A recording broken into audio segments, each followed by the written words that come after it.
Hoje comemoramos o lançamento do livro Até o Silêncio Tem um Fim. Todos vós conhecem a Ingrid Betancourt, é uma personagem que para mim é uma heroína dos tempos modernos, uma mulher que combateu e que lutou pela democracia e que nesse combate político teve a infelicidade de ser sequestrada por um conjunto de forças rebeldes, as Farc, na Colômbia, que durante 6 anos e meio, aproximadamente, a mantiveram refém. Nenhum de nós consegue imaginar como é que é possível estar preso no meio da selva, e mesmo que consigamos, depois de ler o livro, pensar o que é estar lá, para mim é impossível. Pensar que a Ingrid foi capaz de ultrapassar uma situação tão complicada como esta que lhe aconteceu e que conseguiu descrevê-lo num livro de uma forma tão extraordinária. O livro é de uma leitura assustadora por ser tão bem escrito, por ser tão simples, tão claro, tão escorreito na leitura, e é isto que hoje vamos partilhar convosco. Não temos um guião para a apresentação. Eu vou falar em espanhol com a Ingrid Betancourt, penso eu que é a melhor língua. A Ingrid infelizmente não fala português, fala francês, inglês, espanhol, um conjunto das línguas, mas português não fala. Vamos falar devagar. E queria pedir a vossa participação também. Qualquer pessoa que tenha perguntas a fazer poderá participar. Temos um limite de tempo, mas temos um enorme gosto, que quanto mais perguntas houver, melhor. E eu vou dar o mote, vou começar com uma pergunta que vai ao contrário.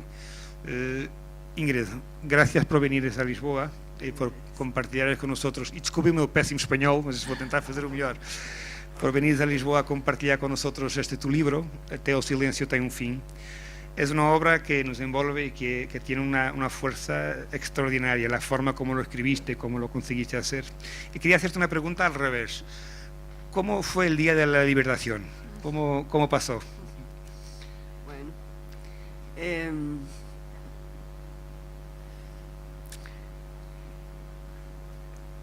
pienso que, bueno, primero quisiera darle las gracias a todos de estar acá, de habernos esperado. Hablar del Día de la Liberación es hablar del momento más feliz de la vida, yo creo.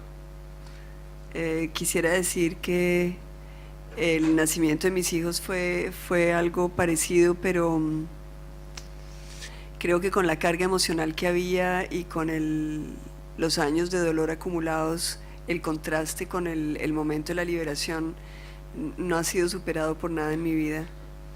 Fue un momento mágico, fue un momento milagroso. Contarlo es llenarme de emoción. Voy a volver a vivir con ustedes un momento extraordinario. A ver, nosotros llevamos muchos años en la selva y estábamos ya condicionados por el escepticismo. Cada vez que alguien decía, uy, de pronto ahora se puede empezar una negociación y de pronto nos liberan, todos los demás prisioneros nos volteábamos y le decíamos, tan bobo pensar en una liberación. Es decir, era como cualquiera de nosotros que tuviera una esperanza era como casi visto como una prueba de inmadurez. Lo que se veía bien era ser duro, escéptico y negativo. No vamos a salir de acá, tenemos que resignarnos. Esa era, digamos, parte de lo que se veía bien entre prisioneros, la actitud que correspondía. Pero curiosamente, después de tantos años de jugar a no tener esperanza y obviamente a tenerla por dentro,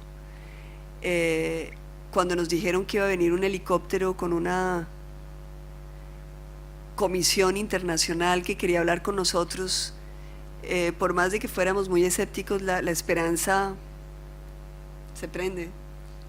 Y no nos lo confesábamos. Yo me acuerdo hablando con uno de mis compañeros, me decía, no, si alguien lo libera es a ti, porque tú eres la persona que si vienen europeos, pues te van a liberar a ti. Y yo le contestaba, tú sabes muy bien que a mí no me liberan. Es decir, si liberan a alguien, te liberan a ti. Y cada uno de nosotros buscábamos argumentos para explicarle al otro por qué el otro era el que tenía más chances que cualquiera de ser liberado. Era parte del juego que teníamos entre nosotros. En fin, llega el momento nos hacen cruzar el río. Nosotros habíamos pasado esa noche en una casa por primera vez durante muchos años. Habíamos dormido en colchones y habíamos dormido bajo un techo. Y nos hacen recoger nuestras pertenencias y nos meten en una canoa y cruzamos el río. Justo al frente de donde habíamos pasado la noche había un terreno cocalero, un cocal, es decir, una plantación de hojas de coca, y parte del terreno estaba cercado. Nosotros estábamos por fuera del cerco y vemos 2 aviones, 2 helicópteros que comienzan a sobrevolar el área, y la guerrilla nos anuncia que esos son los helicópteros de la Comisión Internacional. Un solo helicóptero hace la maniobra para aterrizar y aterriza dentro de ese espacio cercado. Entonces nosotros vemos el helicóptero blanco que se posa y obviamente todos nos acercamos a la barrera para mirar con atención quién se va a bajar de ese helicóptero. Y de ese helicóptero se abre la puerta del helicóptero y baja un grupo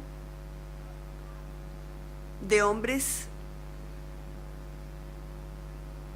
que no correspondían a la imagen que nos hacíamos de una comisión internacional.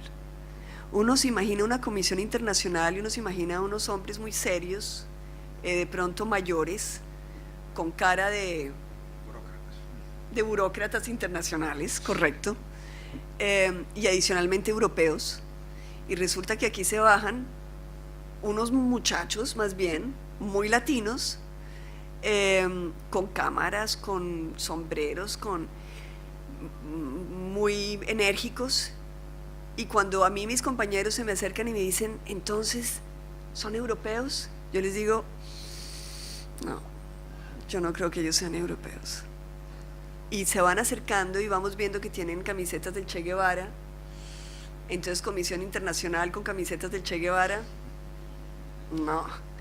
Entonces vamos poco a poco entendiendo que esto no es ninguna comisión internacional y que esto es algo diferente.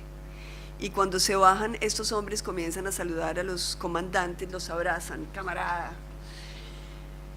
Entonces decimos, bueno, camarada, no, eso no es una comisión internacional europea.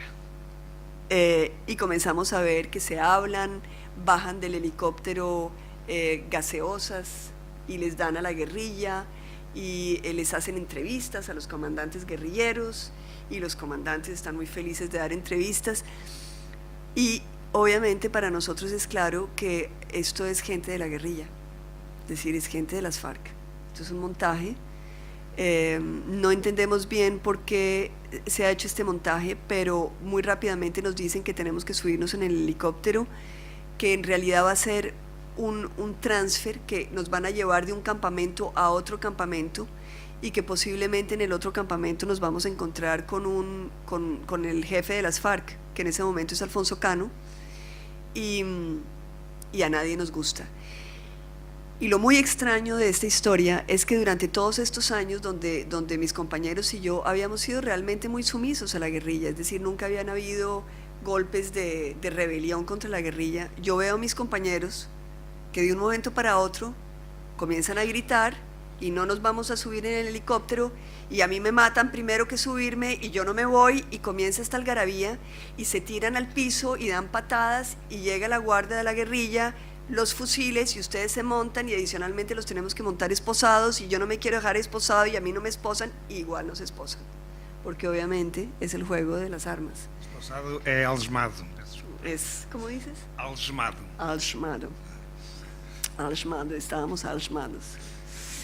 Y no queríamos subirnos en ese helicóptero, y nos forzan a subirnos al helicóptero, y estamos todos indignados, furiosos y obviamente asustados y decepcionados. Y nos subimos en el helicóptero. Nos han asignado unos sitios donde tenemos que sentarnos. A mí me corresponde junto a la puerta del helicóptero, la puerta se cierra,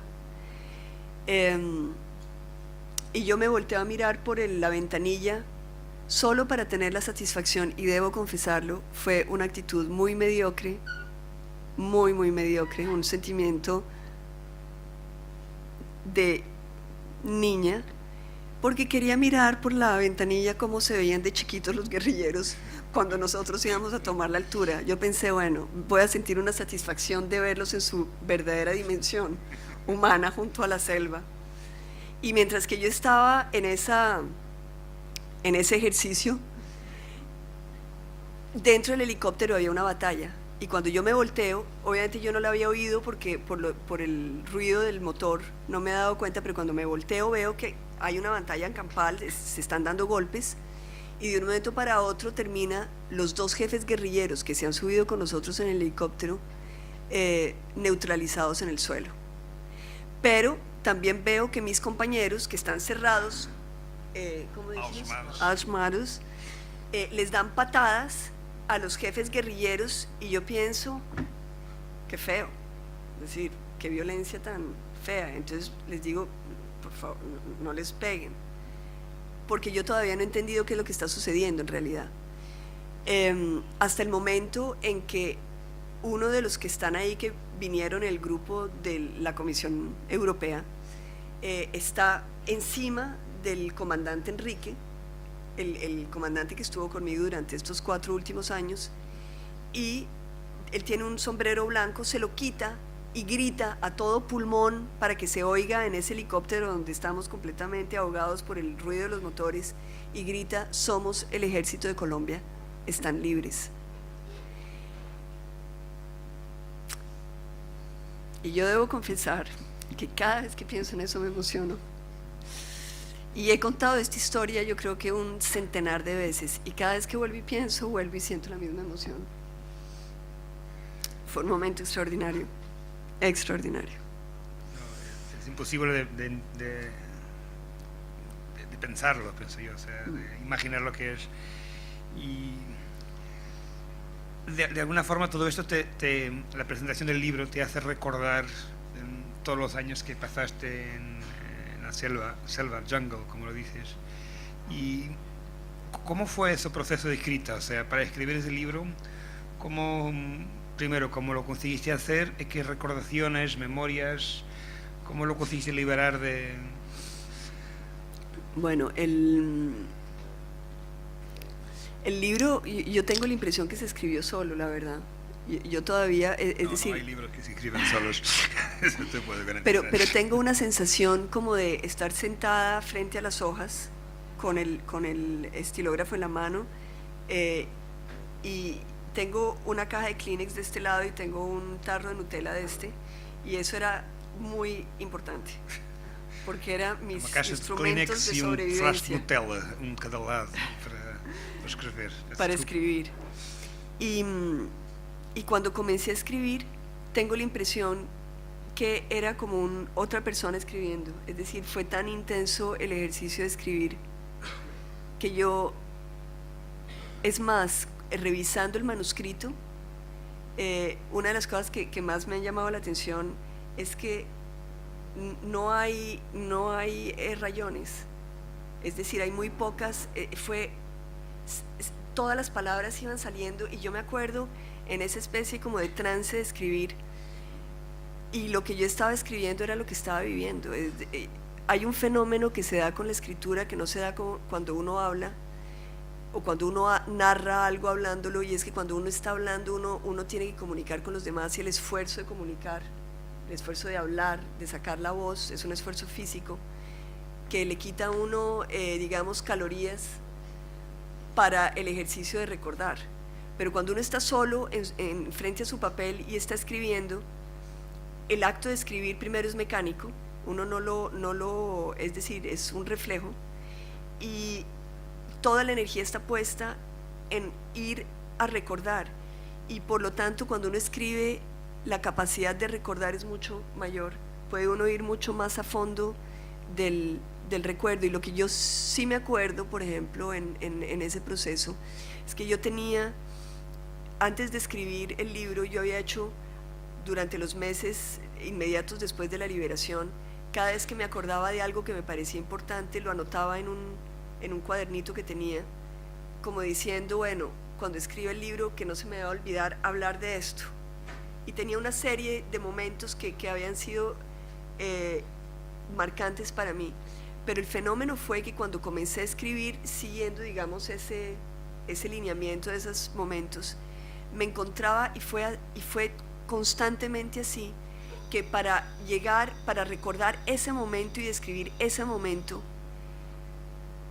llegaban con ese momento un flujo de imágenes completamente diferentes que yo no me acordaba, tenía guardadas.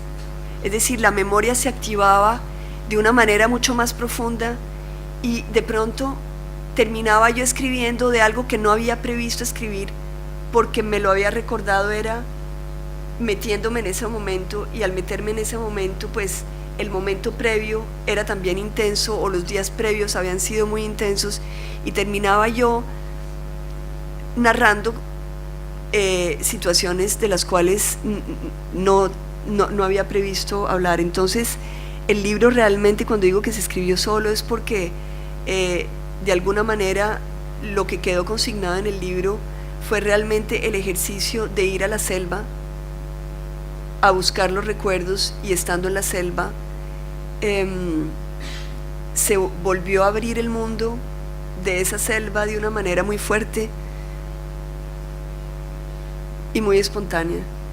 Y eso sigue pasando contigo, o sea, cada vez que te acuerdas de un momento, sí, va a las subpastas de la memoria, se puede llamar así. Sí. Te acuerdas de cosas que no te habías que no pensabas que te acordarías. Correcto, eso me pasa bastante. Y muchas veces pienso, esto no lo escribí en el libro, pero claro, me acordé fue después por otras cosas.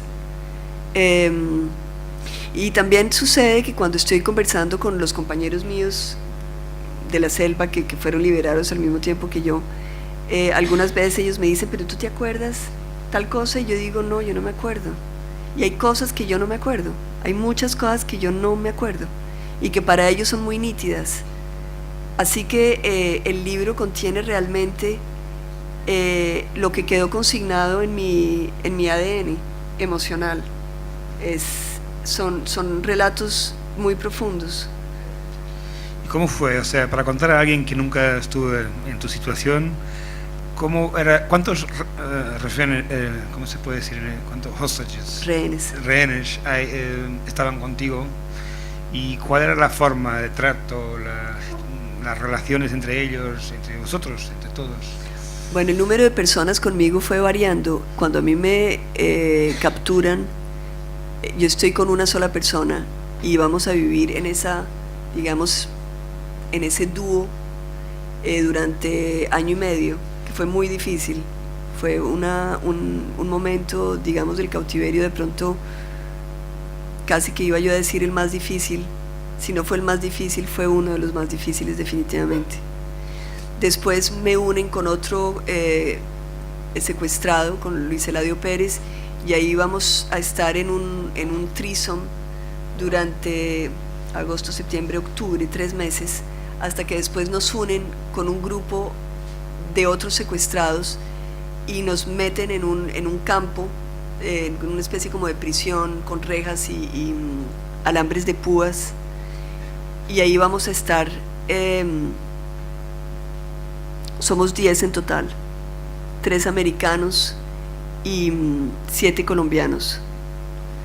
Y en la prisión anexa a la nuestra, nosotros de este lado somos como los civiles, y del otro lado, en ese mismo, digamos, como sistema carcelario, hay una prisión que es de solo militares y policías, y ahí ellos van a ser 40 personas. Y había la intención de las FARC, de los guerrilleros, de poner unos contra otros, por lo que entiendo, o sea, sí. ¿Y cómo lo hacían? O sea, ¿qué tipo de...? Bueno, era fácil, yo creo, porque obviamente las condiciones, cuando tú pones a seres humanos que no se conocen, que no tienen nada en común, en un espacio muy pequeño, eso es fuente de conflicto inevitablemente, porque lo primero que tú vas a necesitar es espacio, y la primera lucha va a ser por el espacio. Es decir, simplemente miren lo que puede suceder en un espacio como este. la incomodidad que se tiene cuando uno no puede sentarse o cuando el otro está muy cerca de uno, o cuando, es decir, son infinidades de momentos donde la comodidad personal se ve afectada por la necesidad de comodidad del otro. Entonces ahí hay una fuente inmediata de confrontación. El tema de la comida, cuando la comida es escasa, pues el primero que llega a la olla es el mejor servido. Entonces ahí también hay confrontación. En el tema de la privacidad, nosotros teníamos un espacio que era para hacer sus necesidades con una especie de timbo, lo que ellos llamaban timbo de agua, de donde sacábamos el agua para lavarnos las manos, en fin. El acceso a ese sitio termina siendo muy codificado, con horas precisas para cada cual, porque se dan conflictos. Que es que se demoró mucho, que es que dejó el baño sucio, que es que, en fin, son infinitas las razones por las cuales hay, digamos, incomodidad, y termina siendo un espacio terriblemente regulado, lleno de normas, para de alguna manera tratar de evitar ese tipo de confrontaciones. Ahora, a eso hay que añadirle el carácter de cada uno de los que estábamos allí. Espontáneamente yo tenía con algunos una gran empatía y era una química que fluía, y con otros no había esa química, con otros había lo contrario, había una especie de rechazo muy muy fuerte, como en la vida real, como cuando uno se sube a un bus y la persona que está al lado le cayó uno bien y empieza uno a conversar, o le cayó uno mal y no hay ninguna razón, pero esa persona, la energía no. Entonces ese tipo de situaciones aumentaban, digamos, las ocasiones de conflicto, y si a eso se le añadía, digamos, la voluntad de las FARC de crear conflicto, entonces llamaban al uno y le decían: a ti te voy a dar esto, pero no le digas a los demás.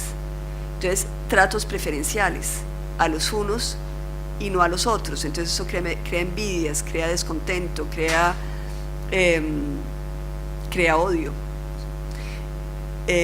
Chismes también.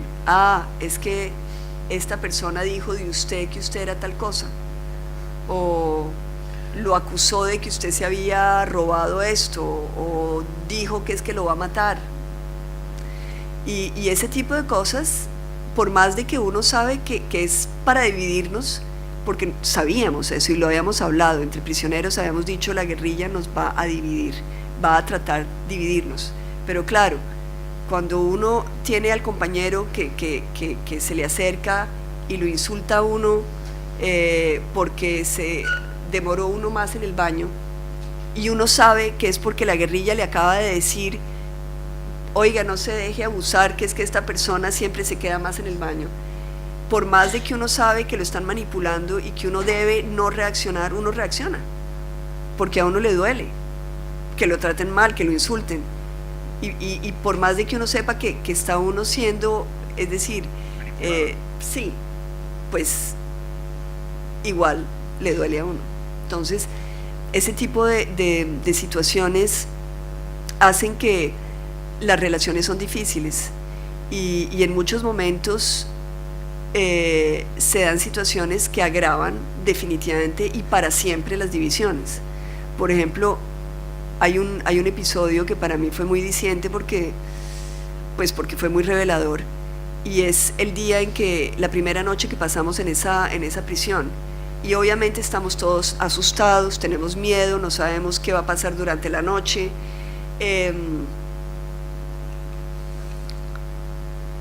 Estamos muy angustiados porque no sabemos cuánto tiempo nos van a tener ahí en esa cárcel.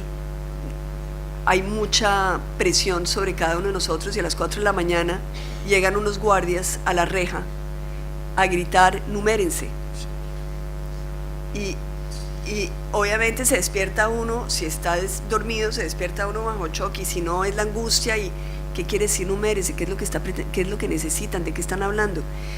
Y nosotros, la manera como se dormía en ese galpón era los unos detrás de los otros, es decir, en fila.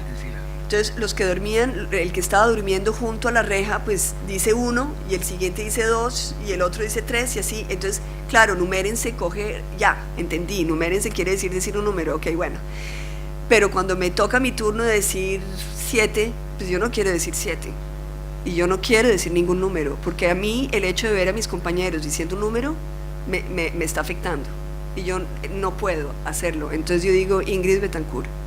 Y cuando digo Ingrid Betancourt, los guardias se estallan en insultos y los compañeros míos se mueren del susto y comienza a haber, digamos, una crisis ahí dentro de esa cárcel y terminan los otros diciendo sus números y cuando se van los guardias comienza las explicaciones. ¿Y tú quién te crees?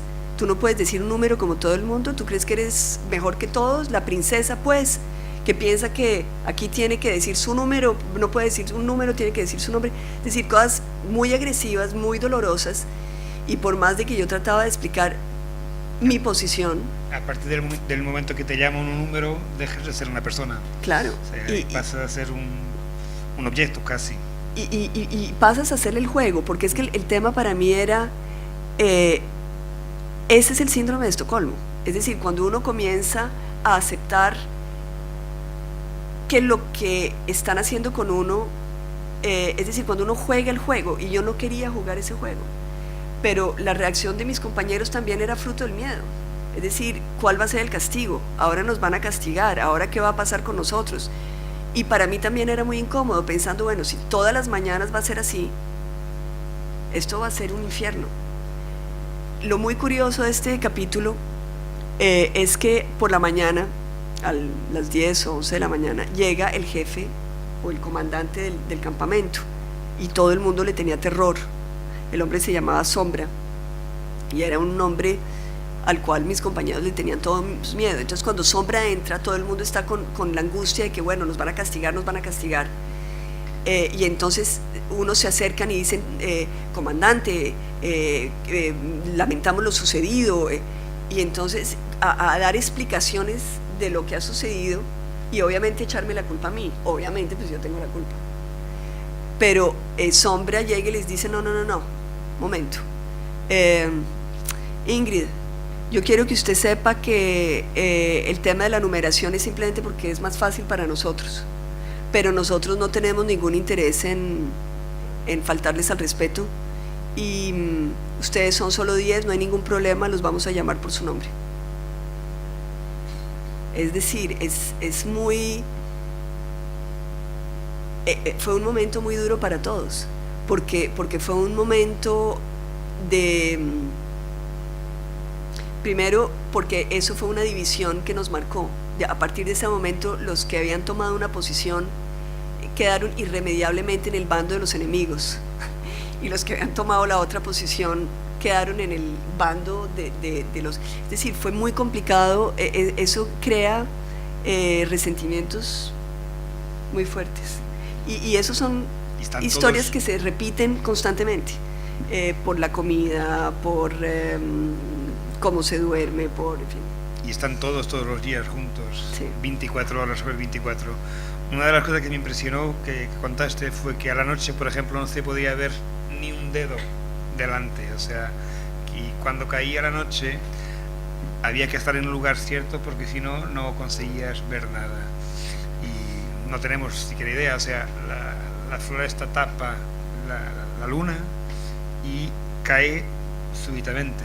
Sí, ahora, esos son los días de luna nueva, es decir, en el ciclo de la luna hay luna menguante y hay luna creciente, pero hay unos días en que la luna está completamente escondida, y cuando la luna está completamente escondida en la selva, uno no ve su mano, es decir, uno no la ve,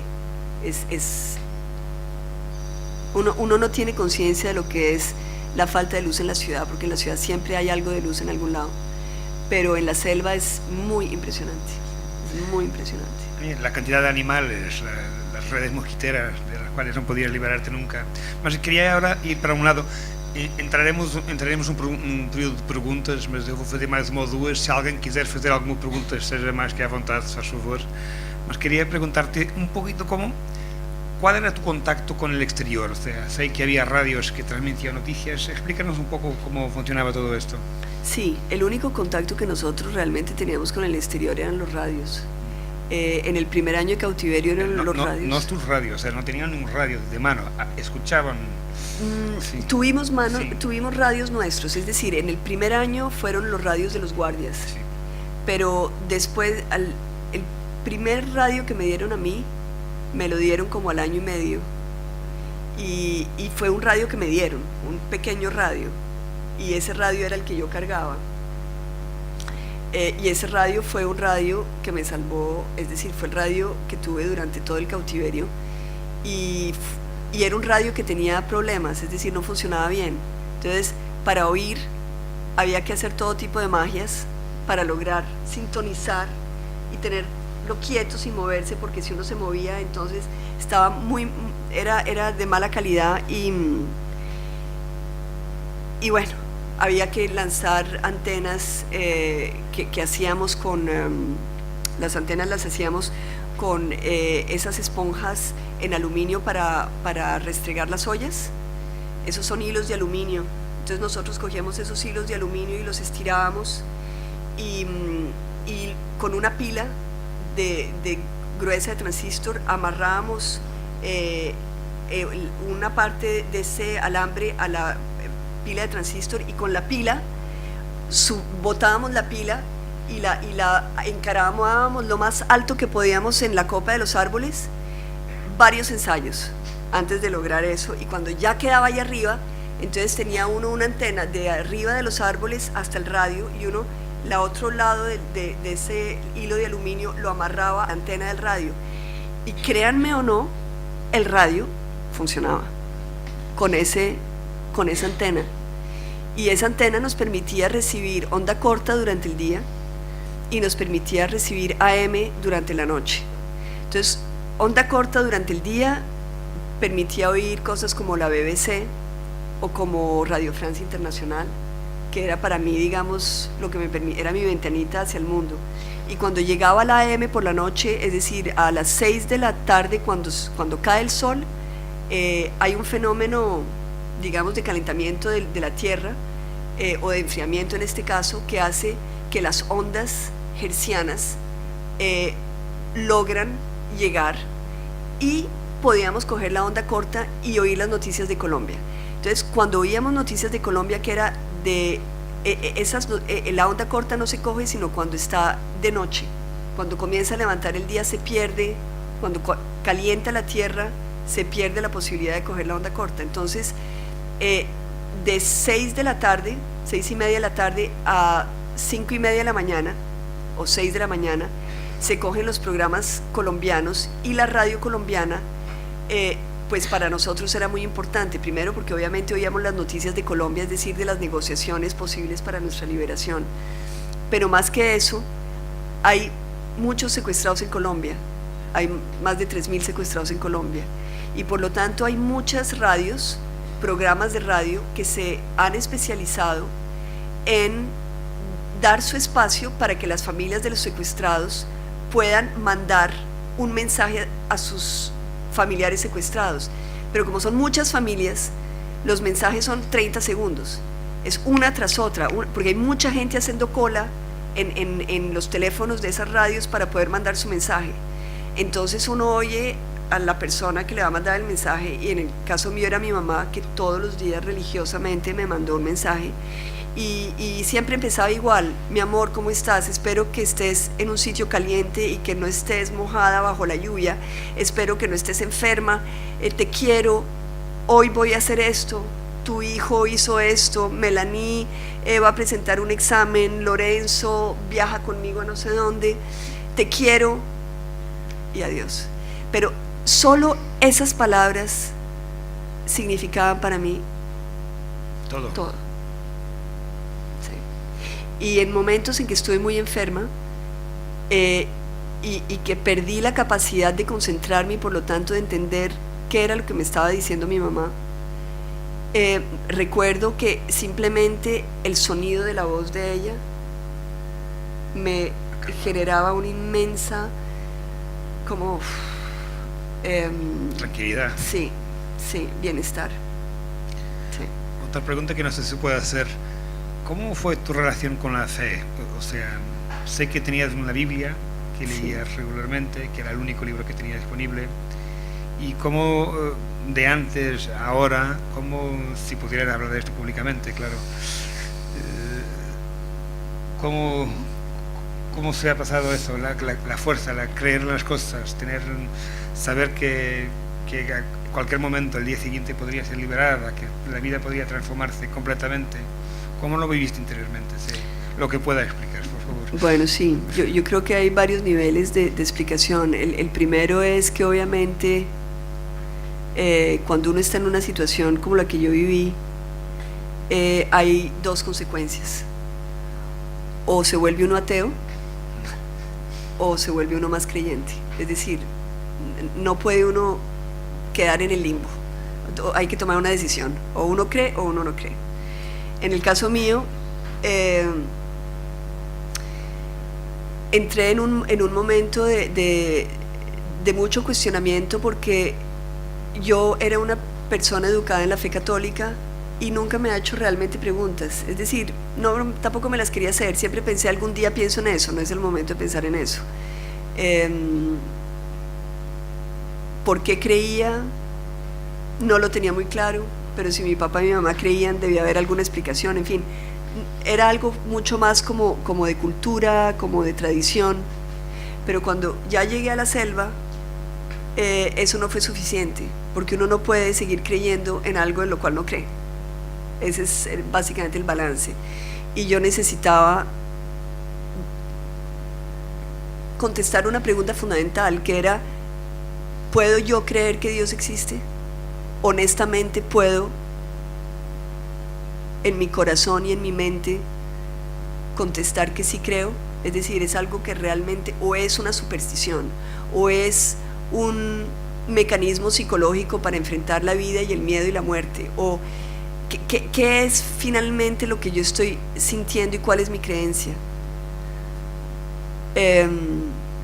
Esas preguntas las tuve que contestar, y obviamente es un camino que cada cual hace de una manera muy privada, muy íntima. Yo tuve la oportunidad extraordinaria de leer la Biblia, y digo oportunidad porque siempre tuve una Biblia en mi casa y nunca la leí, y la veía ahí y decía yo, algún día voy a leer, pero no, qué aburrimiento. Es decir, me parecía como que, y me acuerdo muchas veces decir, bueno, voy a leer algo, y abría la Biblia y caía en los Salmos o caía en alguna parte del Éxodo o de Números o alguna cosa, y me parecía tan aburrido, tan aburrido, que decía yo, nunca voy a poderme leer esta vaina. Pero claro, en la selva no tenía nada más que hacer sino leer la Biblia. Entonces dije, bueno, ahora sí, me la voy a leer toda, de la primera página hasta la última. No voy a saltarme ni una página, me la voy a leer toda. Y como no tenía nada más que hacer, pues me la leí toda. Y cuando me la leí toda, me di cuenta que me había enganchado. Y ese es algo que no sé cómo explicarlo. La Biblia me hizo reír mucho. Me pareció que era una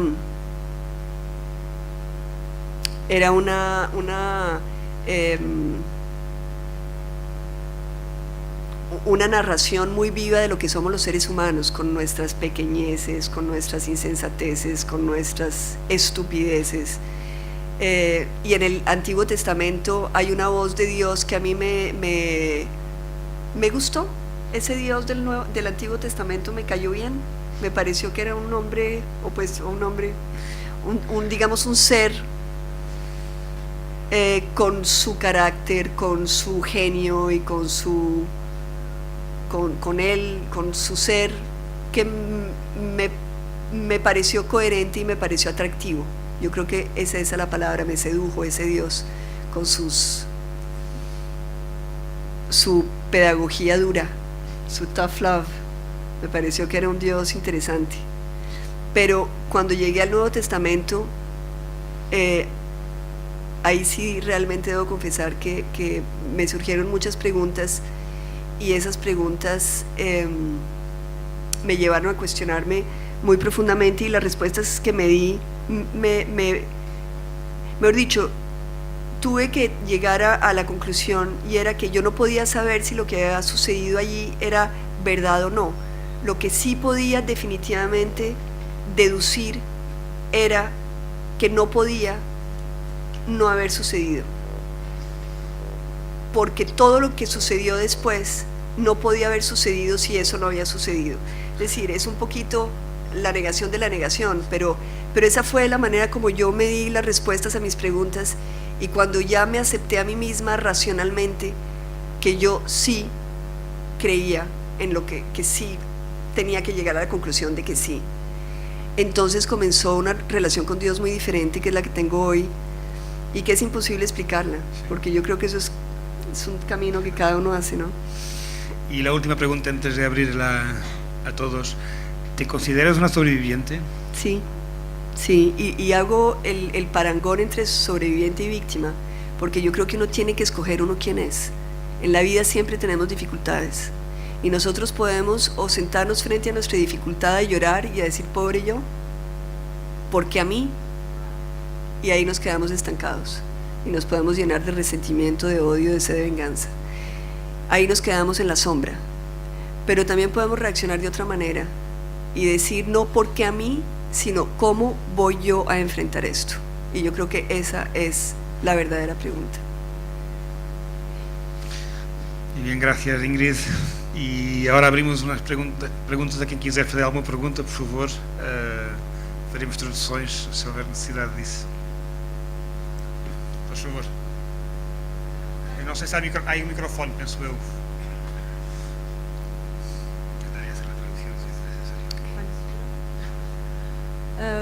Faz-me a tradução, então. Então, o melhor possível. Eu creo que ele entende. Eu queria agradecer à Ingrid o testemunho, que é um bocadinho difícil de ouvir assim, sem nos emocionarmos um bocado. Mas eu tinha duas perguntas que me parecem importantes, dado o seu percurso público e político na Colômbia e na América Latina.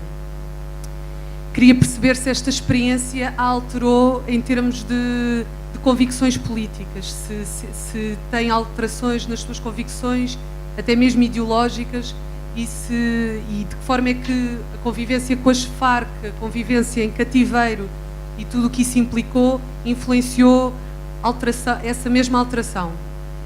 A segunda pergunta é se, quando é libertada e olha para a América Latina, o que é que vê em termos de evolução política que a América Latina teve, sobretudo quando a Ingrid estava em cativeiro?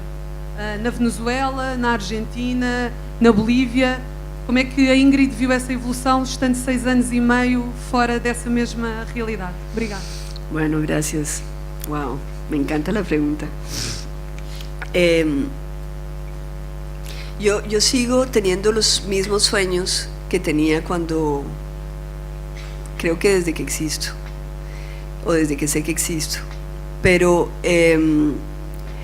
es verdad que el paso por el cautiverio me hizo darme cuenta que la política, tal como la ejercí o tal como la viví en Colombia, no me gusta. Y una demostración, digamos, o un acto de libertad es también saber decir no a lo que uno no acepta. Y yo no acepto esa política, no me gusta. Me parece que es una política hecha de intereses personales, hecha de ambiciones personales, hecha de mentiras, de calumnias, de difamación. Es una política que nos merecemos, seguramente, porque estoy convencida de que los pueblos tienen los gobiernos que se merecen, pero en esa política yo no quiero actuar. Entonces yo soy una persona muy utópica, porque pienso que las utopías mueven el mundo, y todos los días me reconforto mirando que hay grandes cambios en el mundo que eran utopías y que de un momento dado se vuelven realidades, y por eso sueño con un mundo en el cual algún día podamos hacer una política de verdad, una política generosa, una política limpia, de luz, de servicio a los demás, con la verdad, sin egos. Y si eso se da, me encantaría estar ahí. Pero yo no quiero estar en la política del odio, de la confrontación, de la mentira. Ahí no quiero estar yo. Entonces quiero estar en donde creo que debo estar, y donde debo estar es donde puedo hacer cosas que me hagan sentir útil. Aquí me siento útil, en este momento con ustedes me siento útil, porque les estoy comunicando lo que yo creo, en lo que me apasiona, y pienso que al hacerlo estamos formando entre todos una energía que el mundo necesita.